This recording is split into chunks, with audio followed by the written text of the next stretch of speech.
to be able to be your best, you need to love it. Sometimes it's like perfect, perfect, perfect. Okay, to a certain extent, yes. Then after that, being perfect becomes detrimental. A big issue with pros is, this coach fucked everything up, let me jump to a different coach. Okay, so I'm gonna shut down so I can help you guys. Sleep is probably the most important thing. It's super hard to get to that spot. It took me 8 years of bodybuilding to be able to get to that spot. And not everybody's gonna be Mr. Olympia, and not everybody's gonna make millions of dollars from bodybuilding. In 22, when I really had those moments, I actually went to therapy. For you, crunch you a little bit, lift the chest. I've known for a long time that the Arnold has always been on my list, but now I really feel like I'm ready to actually win the Arnold. Anything else? Is that something?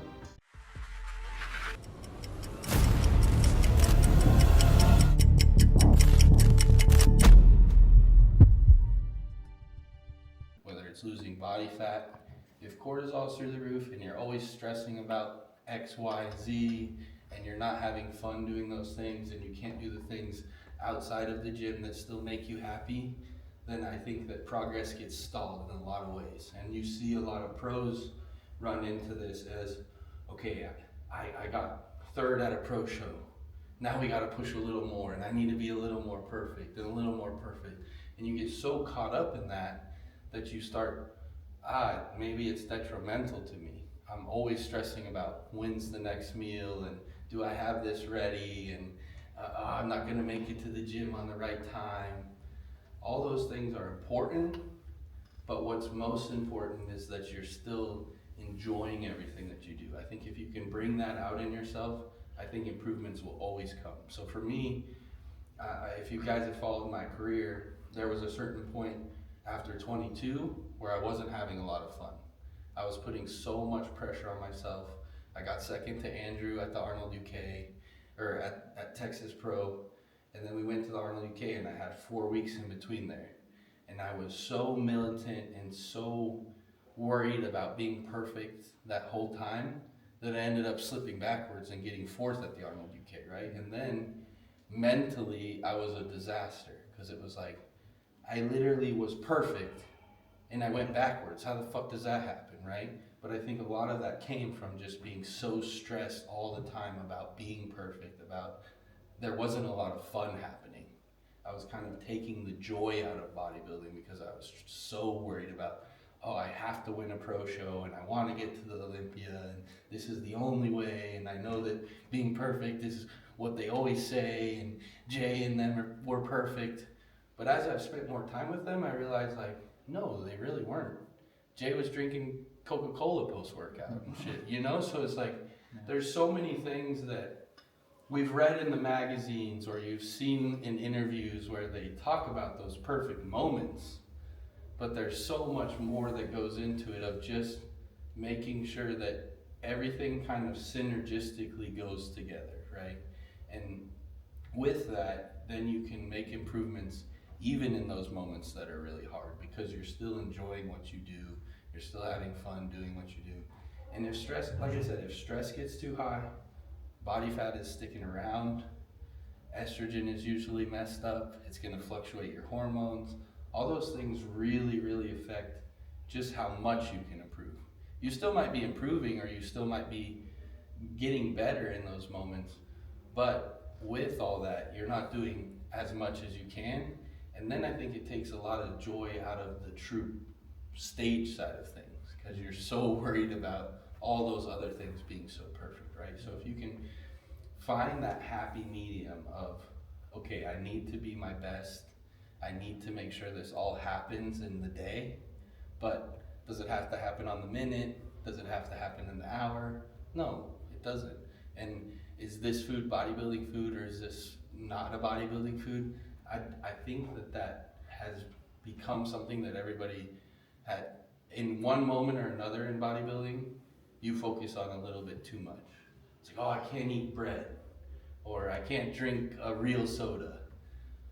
Who cares? Your body doesn't know the difference between sourdough and regular bread. It doesn't know the difference between English muffin and cream of rice. It really doesn't. It's a carbohydrate. It's going to break it down. It's going to turn it into glycogen. You're going to burn it as energy, right? So sometimes it's like perfect, perfect, perfect. Okay, to a certain extent, yes. Then after that, being perfect becomes detrimental to the actual physique. And then the joy, because you're not making the progress you think you should be making, or you don't look the way that you think you should be looking, then it kind of starts to snowball, right? It's like, okay, I don't look good in my check-ins today. I need to do more. I'll do more cardio because I look fat today. And then all of a sudden your body is like fighting you. It's like, hey, everything you're doing today is too much. Like, in those moments, maybe it's a good day to say, hey babe, let's go walk around the city and let's go enjoy something that we love to do together. Something that we've really found that is fun for us is like, I don't know if you've been following me the last prep, but I got into Lego. And it was like, it's something that's so far away from bodybuilding, I'm not thinking about that at all. We're just having fun. It's like a little kid moment for me. It's a little bit nostalgic because I always played with Legos as a kid, and it's totally away from that to where it's like, I'm not stressing about that certain thing at all anymore. And a lot of times, sometimes she even has to do it to me where it's like, let's pull the reins back. Today you need to rest. I can tell that you need to rest. And so again, that kind of, it's not always about the training partner, but it's about somebody that's around you constantly to kind of see like, okay, take a breath, take a moment, and realize this is optional. You don't have to do this. This is a choice, right? And it should be a fun choice. It shouldn't be something that becomes miserable. And if it does become miserable, let's find that and get rid of it. Yeah. Why is it miserable? It should never be miserable, right? We all love bodybuilding. That's why you guys are here. That's why you paid money to learn about bodybuilding, right? So why is it that you have put so much pressure on this certain thing that now you're taking the love away from the thing that you love most, really? You know, this is very, very hard. And so to be able to be your best, you need to love it, right? Anything else? You got something? Sleep is probably the most important thing in bodybuilding. Some things that we can do, we can obviously find some supplementation to help with that, right? So making sure that you're getting enough electrolytes, especially magnesium. Bodybuilders are almost always deficient in magnesium. You're killing it in the gym, you're sweating a lot of magnesium out, and because of that, a lot of times we need to replace that. The problem is magnesium orally is only absorbed about 20%. The rest is going to go into your digestive tract and make you shit your pants. So if you take way too much magnesium, you're going to poop yourself. So instead, something that if you're really finding that you need that, we take an Epsom salt bath. I don't know if you've been following me for a long time, but something that I do in prep is I take an Epsom salt bath almost every single night. And that's because I know I'm magnesium deficient, and the best way to absorb magnesium is through the skin, right? So that's a really, really good way. It's also super relaxing, right? And then it's gonna go into sleep. I like to take the bath before bed, get things ready as soon as I get out of the bath, and within an hour I'm going to bed. Because that relaxation, that absorption of magnesium is gonna put you in that rest and digest state to where your body can, okay, we need to recover. A lot of times, again, central nervous system damage will put you in so much fight or flight, your body is not like, we need to recover. It's thinking like, we're running from a bear that's gonna kill us, or, you know, it doesn't really know. It's still, your brain is still very caveman in that it has two modes, rest and digest, fight or flight, right? And if we're in that fight or flight, we're not really recovering. So you kind of have to find, okay, what puts me in that state? Whether it's watching TV at the end of the night, Legos, where you can finally calm down and come out of that mode. I think that's super, super important, right? And again, the other thing that I talked about is food, right?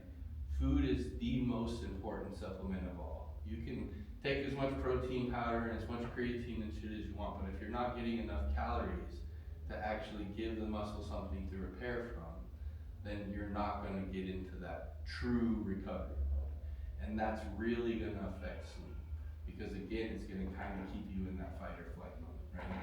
What makes the best bodybuilder is somebody that's, you don't have to be self-coached, but you need to be involved as much as a coach would be involved. You need to be trying to figure out why my body is responding this way, and not just leaving it to somebody else to say, oh, okay, your check-in looks good this week, let's keep with the plan. Check-in looks good this week, let's keep with the plan. Because he doesn't know how you feel on the inside. He doesn't know if you're happy training or if it feels like shit. He doesn't know those things, right? Those are all feedback that you have to give him. And with that feedback, then he can become a better coach for you. Something that Boss and I have really done is I'm super communicative. But that's because I've self-coached myself. I know, okay, this is what I can do, this is what I can't do, these things kind of work for me. And I'll try what he wants, but then I can give feedback of, hey, this isn't quite the best. Maybe we try this and we see. And then, okay, then he sees, oh, check-ins looked way improved this week because you took an extra rest day or you pulled volume back. So I think that that's something, I think that's a big issue with pros is, this coach fucked everything up, let me jump to a different coach. Yeah, well, he fucked things up because you didn't tell him that you felt like shit and that you didn't think you were losing body fat and you weren't giving him all the communication that he needed to be able to adjust the plan. In 22, when I really had those moments, I actually went to therapy. And I found that a lot of my stress was coming from trauma, from family things early on in my life that I kind of carried into everything that I did. It was like, I was never good enough being young, and it was always be better and we can win trophies. And because of that, my competitive nature was psychotic. Like to the point at which winning was the only goal.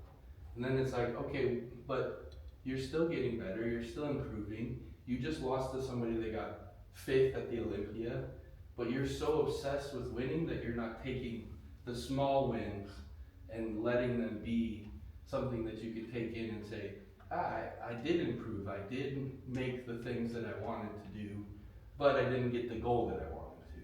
And so you have to be able to also take a step back and so call that in and say, give yourself a pat on the back every once in a while, right?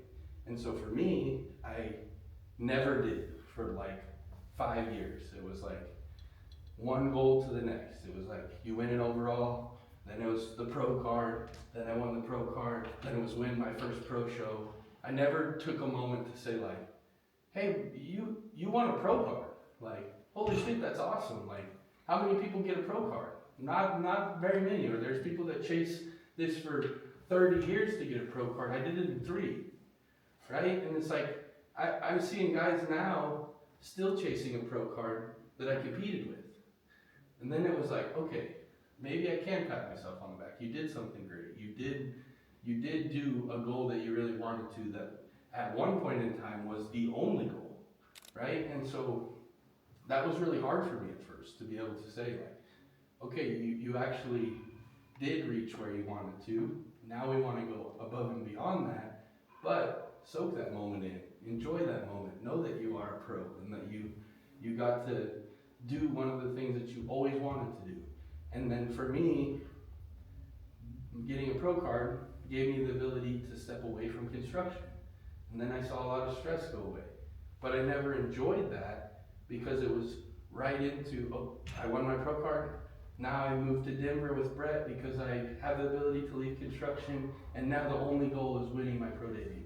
It's super hard to get to that spot. It took me 8 years of bodybuilding to be able to get to that spot. But I think if you can do that early on, then the career really goes like this. Somebody that I have massive respect for is Ernest, because he's always kind of had that ability to really appreciate this and really know that like he's living his dream, and he could have been a PE teacher.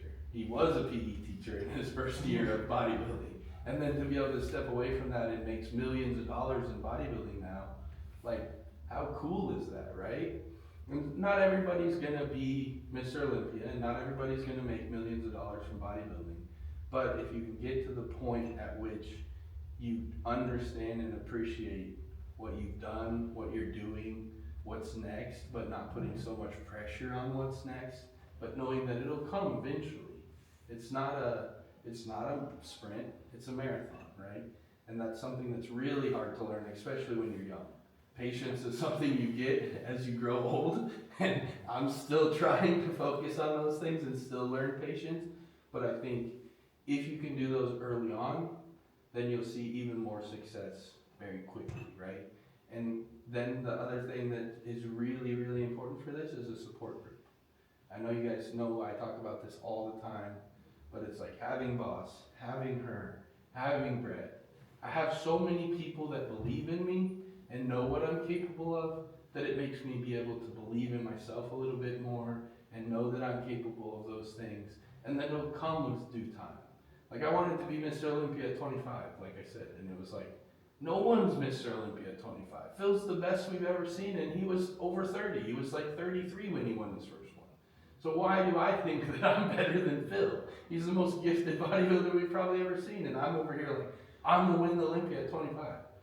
No, bro, take time and enjoy it and soak it all in, because also being Mr. Olympia wouldn't feel so good without losing some every once in a while. But if you don't believe in that guy, then the second things don't go how you want them to, then it's like, okay, we gotta change.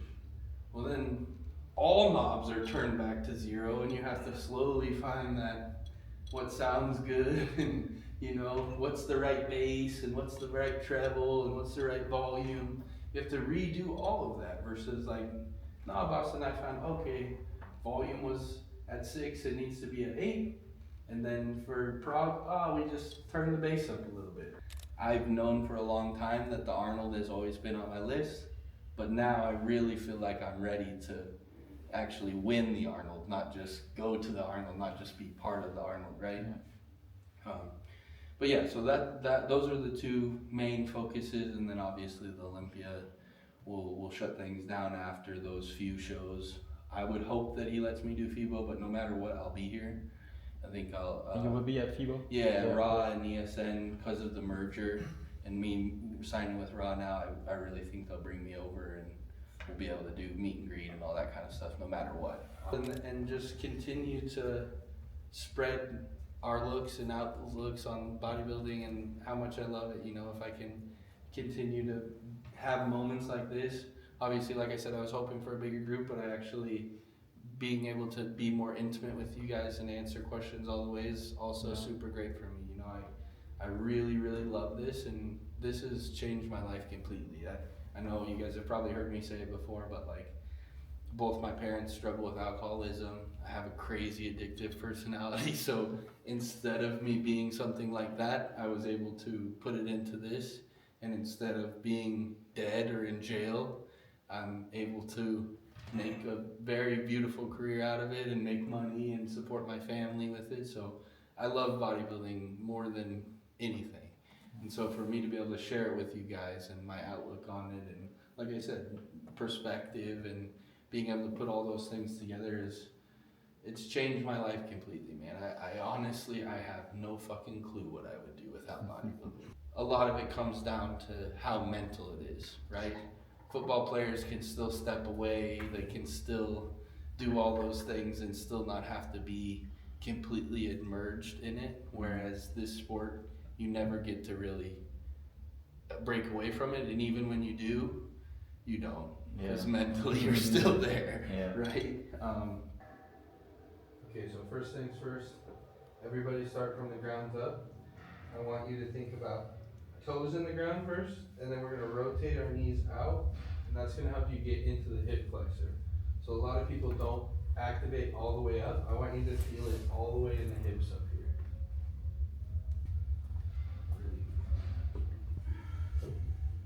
Okay, so I'm going to strip down so I can help you guys. So we're going to use our back adductor.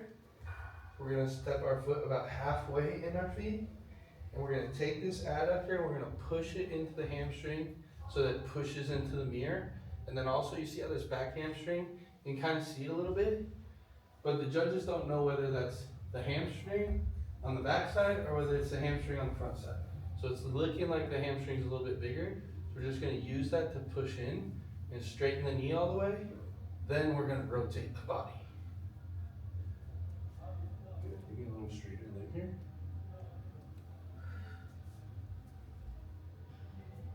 Good. Yeah, good rotation. Yeah, I did my season like 4 weeks ago, so Ah. I'm quite into posing.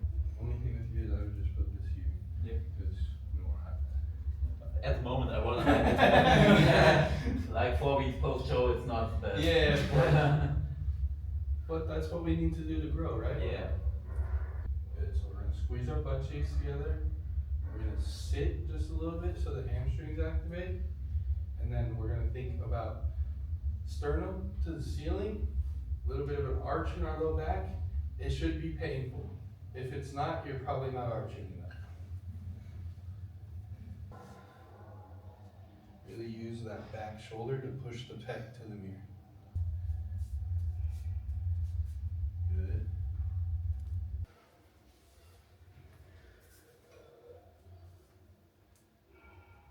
So what I like to do is I like to step back with my front leg, show my tricep, hide my belly until I blow all my air out. Then I use this adductor again, push that hamstring to the mirror. I like to turn my foot just slightly angled to the back wall.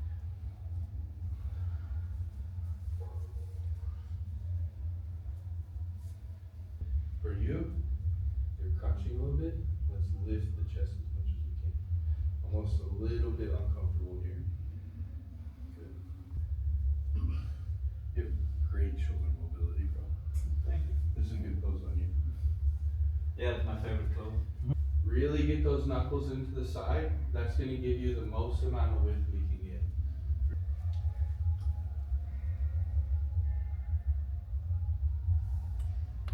Good. Front relaxed. When I go into the side, it's that's a pose. That's a pose.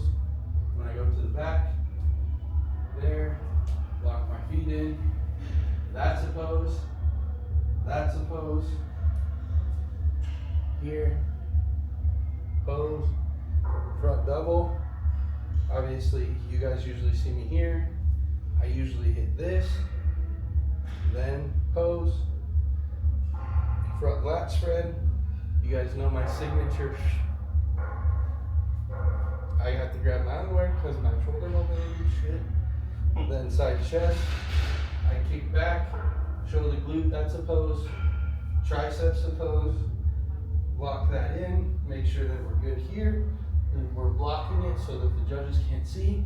Then to show the waist off, I go here. That's a pose for me. Here. Boom. Then usually he has you go to the back. For me, rear double bicep. I lock the glutes in. I pull back again. Show the Christmas tree. Come up. Down into, and then lock in. You can also pull back and just go straight into it, but that usually keeps my middle back a little bit locked up, and it looks a little pinched when I go into it like that. So that's why I reach for the ceiling, let that completely open, then go into it. Rear lat spread, same thing. We're gonna show that Christmas tree. I like to go like this to show my triceps as well. Reach into it, rear lat spread. Then he's gonna have you come back to a side tricep usually. So in my turning back, again kick the glute back, lock the tricep out. Here, that's also pretty much a pose, right? Then we're reaching. When we're here, we blow all the air out. I was just being a lazy piece of shit. Then lock it out. I also go here, so that's a pose, right? Ab and thigh, block our waist, get one good breath at least. I always shake my quad, step it down, Then I transition into this leg is a little bit better for me. Then again, I wipe the quads, come up, crunch. Then I keep my legs the same, out, get the chest full, most muscular like this, most muscular like this. Then I hit the signature crab. Hey, you're getting good activation now. But I think it was mostly just elbow wasn't going far enough back. Yeah. And then I think opening up the hip for him really helped. Yes. You feel that? Good. Get some activation there already. Yeah.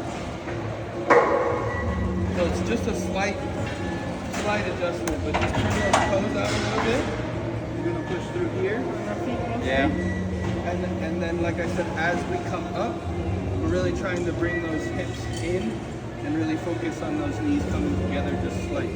Yeah. And I think you'll get some better activation there. Yeah, It's not I like would you're try not. it, yeah. It's not like you're not getting it, but now we want to try to focus in on that foot, Just right? a little bit. Yeah. I love bodybuilding more than anything. I honestly, I have no fucking